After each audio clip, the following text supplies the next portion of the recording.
पाकिस्तान के top doctors के साथ अपॉइंटमेंट बुक करें, वो भी पेशेंट फीडबैक देखते हुए। आज ही ओला डॉक ऐप डाउनलोड करें। ओला डॉक, डॉक्टर का अपॉइंटमेंट आसानी से। मेरा नाम डॉक्टर सरवर चौधरी है, मैं पल्मोनोलॉजिस्ट और स्लीप फिजिशियन हूँ। आज हम बात करेंगे एस्मा की।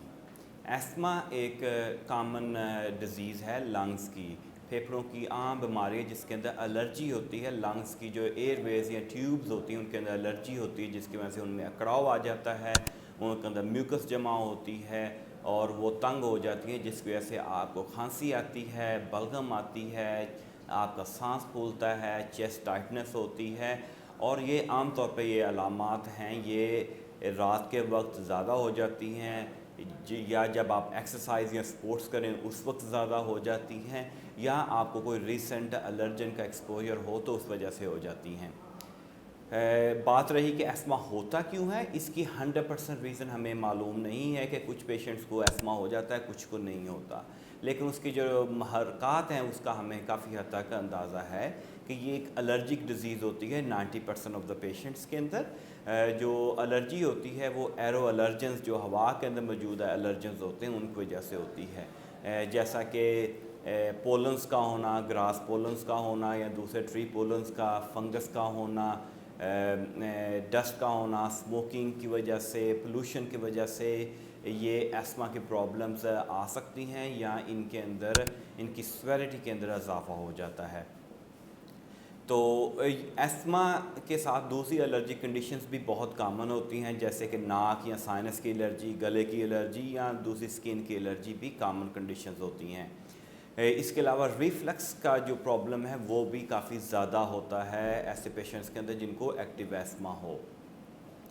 ओबेसिटी जो है ना वो एक अनदर प्रॉब्लम है, जिसके अंदर जो लोग मोटे हो जाते हैं उनके अंदर भी एस्मा हो जाता है, और वो आम तौर पर एलर्जन की वजह से नहीं होता, उसका डिफरेंट मैकेनिज़्म होता है और उसकी सेवेरिटी भी निस्बतन काफ़ी ज़्यादा होती है, और उसको ट्रीट करना भी मुश्किल होता है। अगर बात करें इसकी डायग्नोसिस की, तो इसकी तशख़ीस इसके सिम्टम्स के डिपेंडेंट होती है, लेकिन इसकी जो डेफिनेटिव डायग्नोसिस है वो ब्रीदिंग टेस्ट होते हैं। वो एक सिंपल स्पायरोमीट्री टेस्ट हो सकता है जिसके अंदर हम मेजर करते हैं कि आप एक ब्रेथ के अंदर कितना सांस लेते हैं, उसको कितनी जल्दी से बाहर निकाल सकते हैं, या उसमें कोई देर तो नहीं होती। इसको सिंपल ब्रीदिंग टेस्ट या स्पायरोमीट्री कहते हैं। इसके अलावा अगर ये किसी पेशेंट का नॉर्मल हो और उनके अंदर हाई रिस्क सिम्टम्स हों तो हम उनको एडवाइस करते हैं कि उनका हम ब्रोंकियल चैलेंज टेस्ट करें, जिसके अंदर हम पेशेंट्स को ऐसी दवाई देते हैं कि उनको अस्थमा की तरह का अटैक हो, और उसमें हम मेजर करते हैं कि आपकी लंग कैपेसिटी कम होती है कि नहीं, टू कंफर्म और रूल आउट एस्थमा। इसके अलावा दूसरे टेस्ट हम आमतौर पर ब्लड टेस्ट करते हैं। इसमें चेस्ट एक्सरे हम ज़्यादातर पेशेंट्स का करते हैं कि मेक श्योर कि कोई और डिज़ीज़ प्रोसेस है उनमें नहीं चल रहा। इसकी हम अगर ट्रीटमेंट की बात करें तो ट्रीटमेंट आजकल एस्मा की ट्रीटमेंट जो है ना बहुत इफ़ेक्टिव है। इसकी जो मेन स्टे ऑफ ट्रीटमेंट है वो इनहेलर थेरेपीज़ हैं या पम्प्स हैं। ये बहुत ही सेफ़ मेडिसिन होती हैं बानिस्बत इवन जो कि हम गोलियां खाते हैं उनसे इनके अंदर जो दवाई का तनासब होता है तकरीबन 100 गुना तक कम होता है।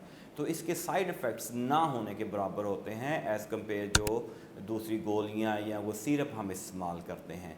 इसके अंदर 3 किस्म की प्राइमरी दवाइयाँ होती हैं जो एस्मा के लिए हम इस्तेमाल करते हैं। एक इनहेल स्टीरॉइड्स होते हैं बिल्कुल थोड़ी मकदार के अंदर, जो कि आपकी लंग्स की नालियों के अंदर जो सोजिश है उसको कम करते हैं, कड़ाव को कम करते हैं। उसके अलावा ब्रोंकोडायलेटर्स होते हैं 2 मुख्तलिफ़ किस्मों के अंदर, और ये 3 दवाइयों के कॉम्बिनेशंस होते हैं मुख्तलिफ़ इनहेलर्स के अंदर जो कि हम इस्तेमाल करते हैं डिपेंडिंग के उनकी एस्मा की सेवेरिटी क्या है। अगर एस्मा के इनहेलर्स को प्रॉपरली इस्तेमाल किया जाए तो ओवर 98% जो एस्मा हैं वो आलमोस्ट जो है ना वेल अंडर कंट्रोल हो सकते हैं, या आप उसको समझ लें कि वो क्योरेटिव भी हो सकते हैं। क्योरेटिव इन द सेंस कि वो आपको इनहेलर आम तौर पे एस्मा का लेना पड़ता है ऐसे पेशेंट जिनके अंदर शिद्दत काफ़ी ज़्यादा होती है, लेकिन उनकी अलामात बिल्कुल काफ़ी हद तक कंट्रोल रहेंगी। इसके बाद कुछ पेशेंट्स होते हैं जिनके अंदर सीवियर एस्मा अटैक्स होते हैं, उनको अंदर इनहेलर थेरेपी के बावजूद उनकी सिम्टम्स रहती हैं, उनके अंदर कुछ बायोलॉजिकल एजेंट्स जो बिल्कुल नई दवाइयाँ हैं जो इंजेक्शंस हैं جو کہ ہر مہینے میں ایک دفعہ یا مہینے میں ہر دوسرے مہینے لگتے ہیں، اس سے ان کے اندر بہت زیادہ ان کو فائدہ ہوتا ہے، لیکن ان کا صرف پرابلم یہ ہے کہ وہ کافی ایکسپینسو ہیں ابھی پاکستان میں استعمال کے لیے۔ میں ایک اور بات کرنا چاہوں گا کہ ایسما کے جو اٹیکس ہوتے ہیں یا فلیئر اپ ہوتا ہے ایسما کا اٹیک، یہ اسی طرح ہے کہ جیسے دل کا دورہ پڑتا ہے، دل کا دورہ پڑنے سے دل ڈیمیج ہوتا ہے، اسی طرح ایسما کا اٹیک ہونے سے بھی ہر دفعہ آپ کے جو پھیپھڑے ہیں وہ متاثر ہوتے ہیں، ڈیمیج ہو جاتے ہیں، ایسا ڈیمیج جو کہ مکمل طور پہ ٹھیک نہیں ہوتا۔ تو اٹ از ویری امپورٹنٹ کہ ہم ایسما کو ڈائگنوسس پراپر کریں، آپ ان کے بریدنگ ٹیسٹ لازمی کروائیں تاکہ آپ کو پتہ ہو کہ آپ کی لنگ کیپیسٹی کتنی ہے، کم تو نہیں ہوئی، اگر کم ہوئی ہے تو ہم اس کا پراپر طریقے سے علاج کر سکیں۔